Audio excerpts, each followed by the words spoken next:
नमस्कार। मेरे सामने 45 वर्षीय व्यक्ति हैं।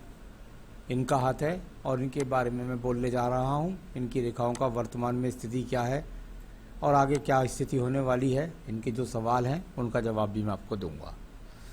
मैंने हमेशा बताया है, शास्त्र कहता है कि कनिष्ठ उंगली की लंबाई यदि सूर्य की उंगली के प्रथम पर्व तक नहीं पहुंचती, यानी जो गैप मैं दर्शित कर रहा हूं उसके ऊपर वाले सिरे तक नहीं पहुंचती लंबाई, तो ऐसे व्यक्ति के जीवन के अंदर उतार चढ़ाव का सामना अवश्य होता है। बस उतार चढ़ाव की बात कर रहा हूं, उसकी कोई ऐसी बात नहीं है कि उसमें कोई गलत डिसीजन हो जाए उसके कारण ऐसा हो, या आपके जीवन के अंदर आपकी नौकरी के बदलाव के कारण ऐसा हो। कारण कुछ भी हो, लेकिन व्यक्ति के जीवन में उतार चढ़ाव का सामना अवश्य आता है। व्यक्ति कुल मिलाकर के उसी के कारण अपने जीवन में तनाव का भी सामना करता है, यानी तनाव भी देता है ये स्थितियां, और साथ ही साथ आपके जीवन के अंदर ये स्थितियां दिखलाएंगी यहाँ पर कुल मिलाकर संघर्ष। अगर मैं इन रेखा में देखता हूँ तो निश्चित रूप से आपके हाथ के अंदर अगर मैं देखता हूँ तो फर्स्ट पर्व आज भी फिर भी संघर्ष लड़ने की शक्ति है मानसिक आपके पास। सेकंड पर्व वो भी अपने आप खड़ी हुई रेखाओं के साथ में दिखाई देता है, यानी कुल मिलाकर आपके अंदर अपने व्यवहार में फिर भी परिवर्तन नहीं है। आप बड़े संतुलित तरीके से सामने वाले से व्यवहार करते हैं, सुंदर तरीके से बात करते हैं। आर्थिक पर्व पर भी रेखाएं खड़ी हुई हैं, यानी जैसी भी स्थिति है फिर भी धन के आगमन आपके पास बने हुए हैं। चलिए बात करता हूँ इसके बाद मैं आपकी सूर्य की उंगली के बारे में। सूर्य की उंगली का प्रथम पर्व बहुत मोटा है, प्रतिष्ठित परिवार से हैं। कुल मिलाकर आपके तीनों की तीनों उंगलियों पर किसी प्रकार के अभी कोई आंखों के रोग नहीं, किसी प्रकार के बीपी के रोग नहीं, किसी प्रकार के डिप्रेशन का योग नहीं अभी दिखलाई देता है। यहाँ सेकंड पर्व फिर व्यवहार, यानी कि नौकरी के वाले जहाँ भी करते हैं वहाँ लोग कहते हैं भाई ये व्यक्ति बहुत ही सज्जन किस्म का व्यक्ति है, और इसका बिल्कुल जो बात है पेट के अंदर वही मुंह के अंदर है, किसी के साथ धूर्त परी का काम नहीं करता। यहाँ पर किसी प्रकार के बदनामी के भी योग इस उंगली पर नहीं है। चलिए बात करता हूँ मैं शनि की उंगली के बारे में। शनि की उंगली और कुल मिलाकर के इसका जो स्वरूप है वो यहाँ पर सीधा है, यानी इसका स्वरूप इस बात को बताता है कि शनि का रोल आपके जीवन में खराब नहीं है। शनि की ढैया 7.5 कुल मिलाकर वो अपने आप में जो है वो उस ज़्यादा प्रभाव नहीं डालेंगी आपके जीवन के अंदर। यहाँ इस प्रकार को दर्शाने वाली उंगली ऐसा व्यक्ति को थोड़ा सा राजनीतिक क्षेत्र के में, थोड़ा सा खेल के क्षेत्र में रुचि होती है, इस बात को बताने वाली आपकी ये उंगली है। यहाँ पर भगवान की बड़ी कृपा ये है कि कैसा भी है उसके बाद भी ईश्वर कृपा से अभी कोई धन आपका डूबने वाला नहीं है। कोई बहुत ज़्यादा कर्ज की रेखाएं मैं यहाँ पर नहीं बोल सकता। आइए बात करते हैं इसके बाद बृहस्पति की उंगली के बारे में। बृहस्पति की उंगली प्रथम पर मजबूत है, आधी उंगली के शनि तक पहुँच चुका है आपके पास में। सामान्यतः सही रूप से किसी प्रकार का घमंड नहीं करते, किसी प्रकार से किसी का मन अपनी बातों से नहीं दुखाते, और सेकंड पर्व बहुत ही सुंदर परिवार के साथ, पत्नी के साथ आपके संबंध हैं, इस प्रकार के संबंध, और साथ ही साथ संतान का सुख सहयोग तक की रेखाएं आपके पास मौजूद हैं। चलिए मैं बात करता हूं इसके बाद आपके बुध पर्व के बारे में। बुध का पर्व भले ही रेखाएं एक दूसरे को थोड़ा समीप हैं, एक दूसरे के ऊपर चढ़ने का प्रयास करती हैं, इसको कह सकते हैं भाई थोड़ा सा प्रयास करती हैं, एक दूसरे पर रगड़ कर चले रेखाएं, तो यहाँ निश्चित रूप से जो धन के आगमन होते हैं उसको व्यक्ति प्राप्त करता है, लेकिन वो उनकी पूर्ति जो होती है वो अपने आप में पूरी अपने आप में नहीं पाता। ऐसा कह सकते हैं बुद्धिमानी की पूरी रेखाएं हैं, भाषा शैली की सुंदर रेखाएं। तो धन के आगमन निरंतर हैं, किसी भी रूप में है, उच्च और नीची बात अलग है, खर्च की स्थिति ज़्यादा दिखाई पड़ती है। अब बात करूंगा मैं यहाँ पर आपके पर्व की, उसका नाम है सूर्य का पर्व। सूर्य का पर्व नीचे साइड में एक्स लग गया, इधर दो मुखी रेखा का उदय हो गया, और ये जाकर के मिल गया सूर्य की रेखा की तरफ के जाने का प्रयास। पूरी तरीके से मैं कह सकता हूँ निश्चित रूप से कि ये उतनी शानदार रेखा तो नहीं है जितने आपके जीवन के अंदर होनी चाहिए। यानी राज्य सरकार का उच्च पद प्राप्त करने के लिए, राजनीतिक क्षेत्र में सफलता प्राप्त करने के लिए ये कोई भी रेखा यहाँ पर दिखाई नहीं देती। इसमें मल्टीपल्स रेखाएं एक दूसरे को जब काटती हैं तो जीवन का संघर्ष बढ़ाती है, जीवन की भागदौड़ को बढ़ाती हैं। बात करते हैं इसके बाद में पर्व की, वो है आपका शनि का पर्व। शनि का पर्व और शनि के पर्व पर यदि मैं देखता हूँ तो लास्ट में जाकर कुछ रेखाएं ऊपर को वो जाने का प्रयास करती हैं, उठती हुई रेखाओं का प्रयास करती हैं। इसके लिए कह सकते हैं कि भाई ये उदय नहीं, अस्त नहीं है व्यक्ति का भाग्य। भाग्य व्यक्ति का अस्त जब हो जाता है जब इस पर्वत पर एक भी रेखा नहीं मिलती। अगर यहाँ कोई रेखा नहीं मिलती तो व्यक्ति दर दर हाथ फैलाने के लिए मजबूर हो जाता है। ये वो रेखाएं हैं जो आपके भाग्य को अस्त नहीं होने देंगी, आपका जीवन की जो यथो स्थिति को चलाने के लिए वो ठीक रेखाएं हैं। और सबसे बड़ी बात है, ये अगर इसी तरीके से रहती हैं तो बुढ़ापा बहुत ही सुंदर होता है, खासतौर से 57 वर्ष के बाद अगर ऐसी रहती हैं तो ये अब बात करता हूँ मैं आपके बृहस्पति पर्व के बारे में।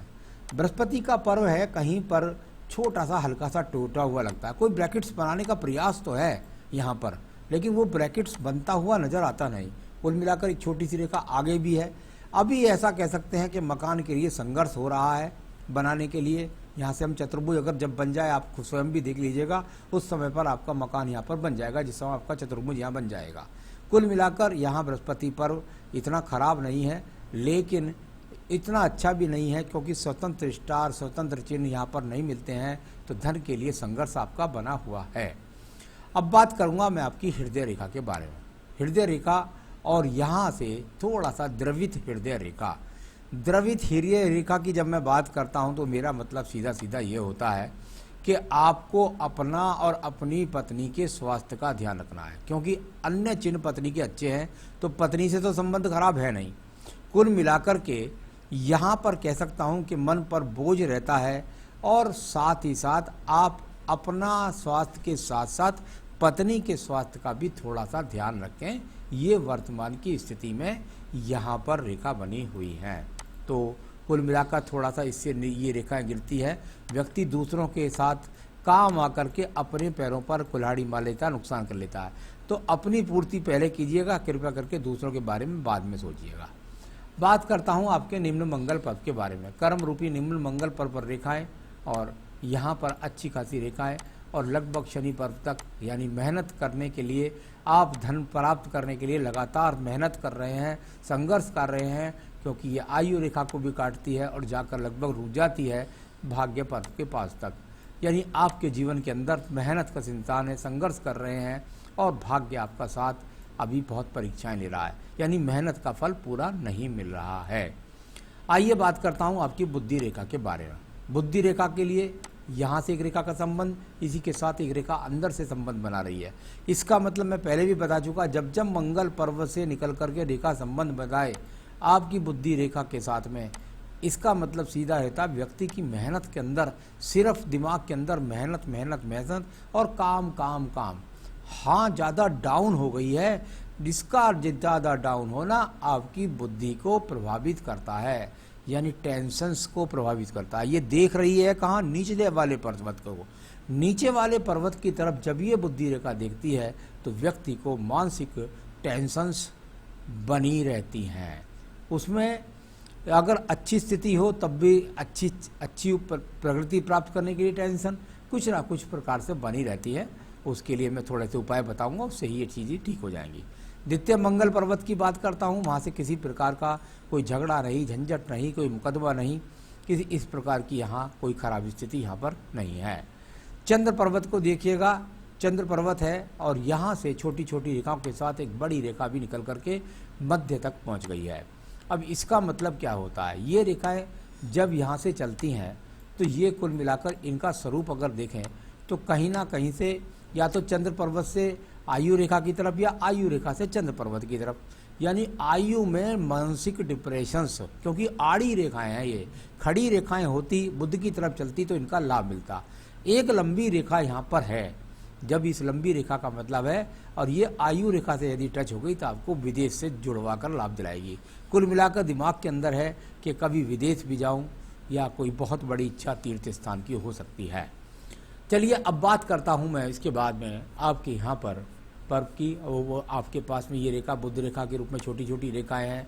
यहाँ पर एक एक्स का चिन्ह भी है बीच में, यानी कि आपकी बुद्धि रेखा और भाग्य रेखा के बीच में एक्स का चिन्ह यहाँ बराबर में भाग्य रेखा के साथ भी लगा हुआ है, यानी कि कदम कदम पर बुद्धि और भाग्य दोनों का बीच में संघर्ष लगा हुआ है। इनको ऐसा बोलता है, कोई व्यापारिक रेखा यहाँ नहीं है। एक शुक्र पर्व से निकलने वाली रेखा का संबंध भाग्य रेखा के साथ है। यानी इसको ऐसे बोलते हैं कई बार कि आने वाले समय में जब ये रेखा आपकी भाग्य रेखा के साथ मिल जाएगी तो निश्चित रूप से आपके जीवन के अंतर्गत ये रेखा मिल गई है। यहाँ पर जब ये रेखा मिल जाएगी तो इसका मतलब ये है कि आने वाले समय में ये लगभग आयु के फैक्टर में यदि देखता हूँ तो ये ऐसा कह सकता हूँ कि आपके जीवन में 49-50वें वर्ष के आसपास में यहाँ शुक्र से निकली भाग्य रेखा यानी आपको संसाधन बनाने का प्रयास करेगी, कुछ ना कुछ बनाएगी। या पत्नी से लाभ होगा या संतान से लाभ होगा या मकान का लाभ होगा, इस तरह का संकेत यहाँ जो शुक्र में यानी संसाधनों में बढ़ोतरी करेगा। तो ये इस प्रकार का यहाँ पर रेखा का संबंध। और इसके बाद बात करते हैं शुक्र पर्व की। शुक्र पर्व अभी यहाँ पर देखता हूँ तो सामान्य सा शुक्र पर्व यानी सामान्य से संसाधनों को दर्शाने वाला शुक्र पर्व आपके पास में मौजूद है। तो सामान्य संसाधनों का शुक्र पर्व किसी ज़्यादा अच्छा लग्जरियस शुक्र पर्व यहाँ पर नहीं है। तो ये अपने आप में थोड़ा छोटा हो जाता है तो जीवन में संघर्ष को बढ़ा देता है। अच्छी रेखा के अंदर क्या बात है ये बता देता हूँ आपको। यहाँ यदि आप देखेंगे तो यहाँ आपको ऐसा लगेगा जैसे एक पंखड़ी के साथ में आपकी आयु रेखा का संबंध है, या आप ऐसे समझ सकते हैं कि मछली का चिन्ह जो है वो लास्ट में आयु के आखिरी तरफ यानी बाहर की तरफ देखता है। जब जब ये मछली की रेखा का चिन्ह लास्ट में बनता है तो व्यक्ति के जीवन का बुढ़ापा बहुत आनंददायी होता है, सारी जीवन की आवश्यकताएं पूरी हो जाती हैं। और सबसे बड़ी बात है छोटे पर्वत पर जब आयु रेखा का पर्वत छोटा हो तो आयु जो है कम होती है। आयु कम से मेरा मतलब ऐसे व्यक्ति की उम्र 75 के आसपास होती है। लेकिन जिन लोगों को ये मछली लगती है तो उस मछली के मुख से शुक्र पर्व का संबंध निश्चित रूप से या तो बन चुका है बनता है। तो यदि इस तरह बन गया है तो निश्चित रूप से 84-85 वर्ष की आयु अभी मैं इसको बोल सकता हूँ और ये बनी हुई भी है। तो यहाँ इतनी आसपास आयु आपकी, इसका मछली के चिन्ह का आपको बहुत ज़्यादा लाभ मिला। और यहाँ पर आपके सवालों पर मैं चलता हूँ अब। इसके बाद आपका पहला सवाल है, सन 2017 के बाद से काफ़ी परेशान चल रहा हूँ। यानी अगर आप बात कर रहे हैं मुझसे 45 वर्ष में तो 2017 मैं समझता हूँ शायद 2016 से ही, तो यहाँ कुल मिलाकर वो आपकी एज हुई इस समय जाकर के ऐसा कह सकते हैं कि लगभग 40 वर्ष के आसपास। यहाँ यदि मैं देखता हूँ तो इस जगह से यहाँ ये जो रेखा काटती है क्योंकि थोड़ा आपकी रेखा उठी हुई है, वरना हर व्यक्ति का अमूमन जो होता है वो यहाँ 35 वर्ष होता है, लेकिन आपका यहाँ लगभग 40 वर्ष है जहाँ मैंने रेखा काटी है। यहाँ से लेकर के यहाँ तक आपकी ये परीक्षा चल रही है। थोड़ा सा इस जगह तक रिंग बना देता हूँ, यहाँ तक अस्त हो गया है आपका भाग्य। यानी कह सकता हूँ कि अभी लगभग हो सकता है कि अभी 1.5 से 2 साल और आपके जीवन में संघर्ष आपका यथावत बना रहे। आगे की स्थिति के लिए भी मैं बोलूँगा, सवालों में चलता हूँ। सन 2017 के बाद से काफ़ी परेशान चल रहा हूँ, वो तो दिखाई दे गया।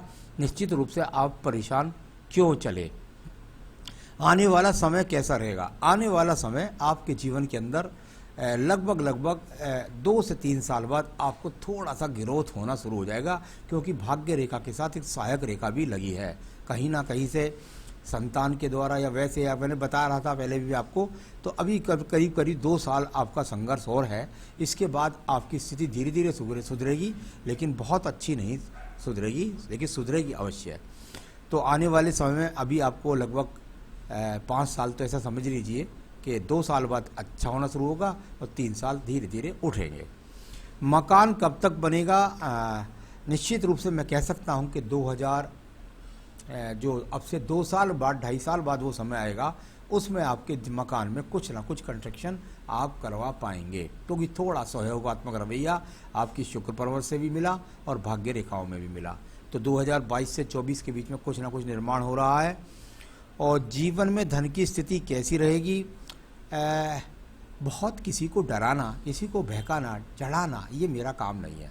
मैंने बोल दिया आपको, आपके जीवन के अंदर 56वें वर्ष के बाद अच्छा समय है। वो रेखाएं यदि वैसी यथावत रहती हैं तो वो उसके बाद आपके जीवन में धन की स्थिति बहुत मजबूत हो जाएगी। अभी कुल मिलाकर संघर्ष है, और संघर्ष ऐसा नहीं है कि किसी के आगे आपको हाथ फैला दे। हाँ, ये है कि थोड़ा खर्च ज़्यादा हो जाएगा, उसके कारण इन्वेस्टमेंट के कारण थोड़ा बहुत कर्ज का सामना हो सकता है। राजनीतिक क्षेत्र में बिल्कुल भी कोई प्रयास ना करें, आपको कोई सफलता वहाँ से नहीं मिलने वाली है। संतान सुख बेहतरीन है, कोई दिक्कत नहीं है, बृहस्पति पर्व अनुकूल है, वहाँ पर चतुर्भुज और बनने के प्रयास कर रहा है। संतान सुख की रेखा अन्य भी शुक्र पर्व से निकल रही थी, बहुत बढ़िया संतान आपको सुख देने वाली है। मानसिक तनाव का कई चिन्ह मैंने पूरे हाथ में बोल दिए, वो बता ही चुका हूँ, तो उससे कैसे मुक्ति मिलेगी ये मैं आपको बताने वाला हूँ। सबसे पहली बात तो यह है कि शायद आपने बहुत सारी रिंग पहन रखी हैं, कृपया करके कोई भी रिंग ना पहने, सिर्फ और सिर्फ पन्ना आपको पहनना है। आपका मानसिक तनाव, यदि नीलम और सूर्य आपस में टकराएं रेखाएं, तब मानसिक तनाव हो जाता है। यहाँ पर यदि कई बार देखने में आता है कि माणिक्य की या मूंगे का प्रभाव आपस में टकराता, तब हो जाता है। कुल मिलाकर आपके हाथ के अनुसार सिर्फ और सिर्फ केवल और केवल आपको पन्ना ही पहनना है। देखिए आप प्रभाव देखिएगा, थोड़े दिन पन्ना पहनिए, यदि 5 साल पुराना हो चुका है तो उसे उतार दीजिए, नया पन्ना पहनिएगा। आप कहेंगे तो मैं भी भेज सकता हूँ, आपको ऑनलाइन दिखाकर आपके स्थान तक पहुँचा सकता हूँ। तो सवाल यहाँ ये है कि आपको बेहतरीन सा पन्ना पहनना चाहिए, एक बात। दूसरा रतन ना पहने। और आपके सभी सवाल के जवाब के बाद में बताऊंगा आपको, केवल आपको बृहस्पति को सही करना है। बृहस्पति आपका इन्वॉल्वमेंट सही कर देगा तो मकान भी बन जाएगा, धन के आगमन भी बढ़ जाएंगे, संतान सुख सहयोग हो जाएगा, स्वास्थ्य भी अच्छा रहेगा। ओम ब्रह्म बृहस्पति नमः, ओम ब्रह्म बृहस्पति की माला कम से कम 3 से 5 माला रोज करें। साथ ही साथ आप श्री राम रक्षा स्रोत नित्य पढ़ें या सुंदरकांड नित्य पढ़ें। हनुमान जी की जितनी ज़्यादा पूजा करेंगे उतना आपके जीवन में आपको लाभ मिलेगा। इतना करें, जीवन में सुख अवश्य आएगा। नमस्कार।